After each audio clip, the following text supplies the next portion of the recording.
In his Treatise of Human Nature, David Hume established a strict boundary for human intellect. He argued that substantive knowledge must derive from sensory experience. He divided mental content into two categories. First are impressions, the vivid data of immediate sensation. Second are ideas, the faint copies we recall later. The imagination binds these ideas through associative forces, resemblance, contiguity, and cause and effect. Of these three, only cause and effect allows us to draw conclusions about things we are not currently observing or remembering. If empiricism is true, then the entire structure of human science and predictive knowledge depends on the mechanical validity of this single associative link. When we observe a physical interaction, like a cue striking a billiard ball, we assume the first necessitates a specific outcome. To test this, Hume proposed a thought experiment. Imagine an observer with mature rational faculties, but zero prior experience. If this observer analyzed the first billiard ball, they could never deduce it causes a second ball to move simply by examining its physical properties.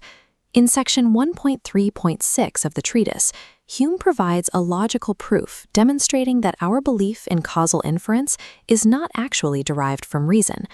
We can reconstruct this proof step by step, following the precise sequence of premises Hume uses to isolate the limits of rational deduction.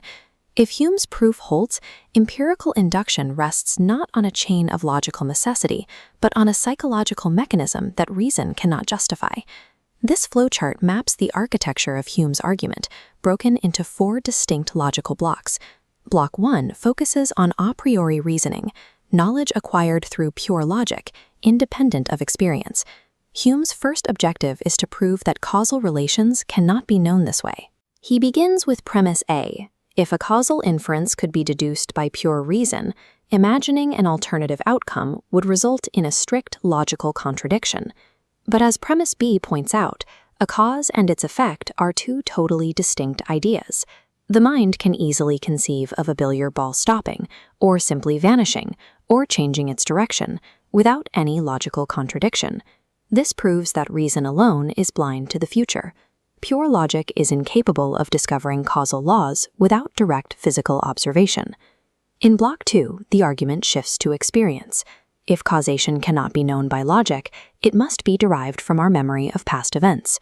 Hume calls this constant conjunction, the observation that one species of object has always been accompanied by another in a regular order.